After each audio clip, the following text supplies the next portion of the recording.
Working in the fields. The harvest. Separating the wheat from the chaff. The kingdom of heaven is like a man who sowed good seed in his field. But while men slept, his enemy came and sowed tares among the wheat and went his way. But when the grain had sprouted and produced a crop, then the tares also appeared. So the servants of the owner came and said to him, Sir, did you not sow good seed in your field? How then does it have tares? He said to them, An enemy has done this. The servants said to him, Do you want us then to go and gather them up? But he said, No, lest while you gather up the tares, you also uproot the wheat with them. Let both grow together until the harvest, and at the time of harvest I will say to the reapers, First gather together the tares and bind them in bundles to burn them, but gather the wheat into my barn. Matthew 13:24-30. Each day except the Sabbath, during the early morning hours, farmers might walk some 2 hours to reach their vineyards, wheat and barley fields, and olive groves, which covered some 12 acres per family.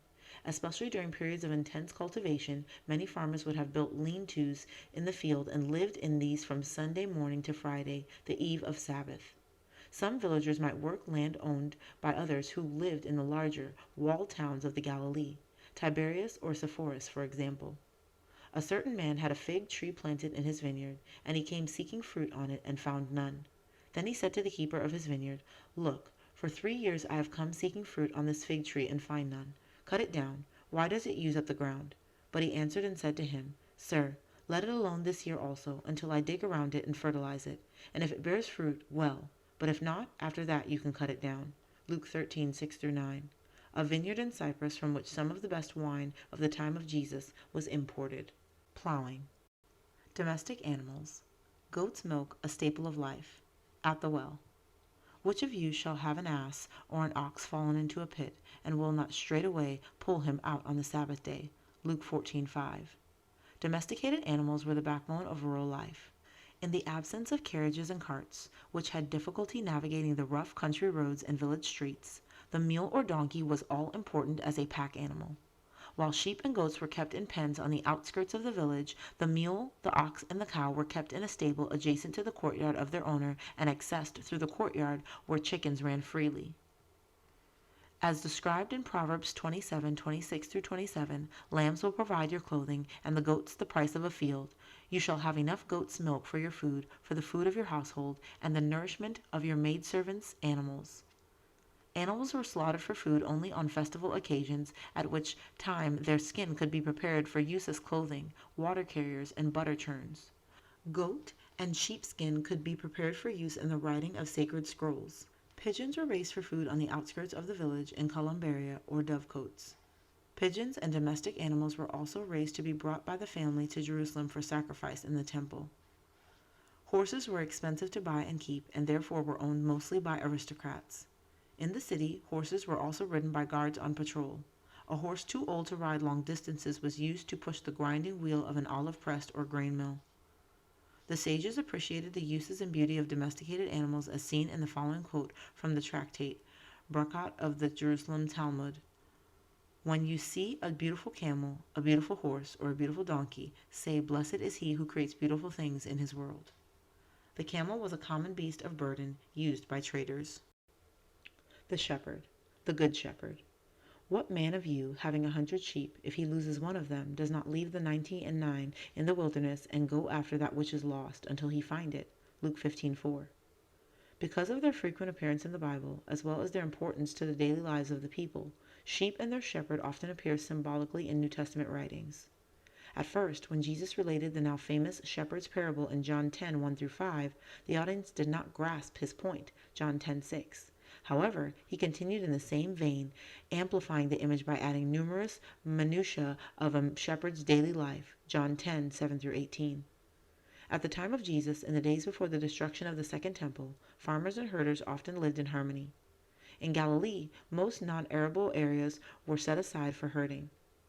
These areas were called midbar and are sometimes mistakenly translated as desert, but they come from the Hebrew word meaning the place to lead the flocks, and were often a valuable part of a farmer's holdings.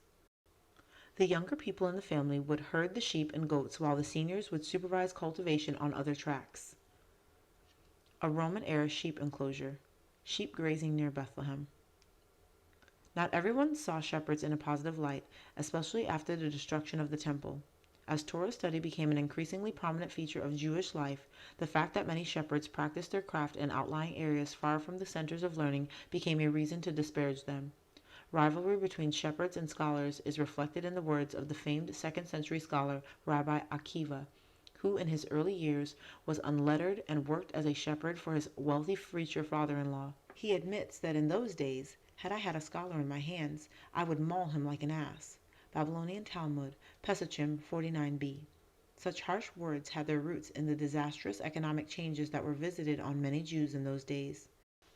Many farmers had lost land and were trying to rehabilitate holdings decimated by war, a task made difficult by the sheep and goats which encroached upon them, and shepherds found themselves cast out by other members of society. The olive press. And if some of the branches were broken off, and you, being a wild olive tree, were grafted in among them, and with them became a partaker of the root and fatness of the olive tree, do not boast against the branches. Romans 11:17-18. Restored ancient olive press at Beit Guvrin, which used stone weights to exert pressure. The olive press in this drawing is patterned after one discovered at Gamla from the 1st century CE. It was of the beam and weight type, less common in Galilee, where this stage of oil production was accomplished with pressure exerted by a screw on a column of straw baskets. In preparation for the pressing, the olives were heated to express the oil more readily from the fruit, an operation carried out in the grove owner's home. The olives went through 3 pressings. The first stage produced the best oil. A second and third pressing continued the process of expression, which was completed over a 24-hour period. In the first stage of production, the olives were crushed by a round crushing mill. The crushed olives were then inserted into round baskets stacked on the round press bed. A wooden beam inserted into a recess in the wall hung over the press bed. The fulcrum of the beam was the column of baskets. On the beam were hung weights of 600 pounds each that could be lowered into niches in the floor. The oil was often sold next door to the press. Some presses belonged to individuals, others to a cooperative. When the press was individually owned, payment for pressing was in a percentage of oil plus the residue from the crushed olives, which was used as fuel. Adjacent to the olive press at Gamla, a ritual bath was discovered. The Mishnah notes that olive oil, like wine, was to be produced in a state of ritual purity. For this reason, diaspora Jews preferred oil produced in the Holy Land, counting on observance of this precept here and doubtless providing the economic base for dozens of villages throughout the country at this time. An oil press discovered at Capernaum. This type of press used a screw to exert pressure and was more advanced than those that used stone weights.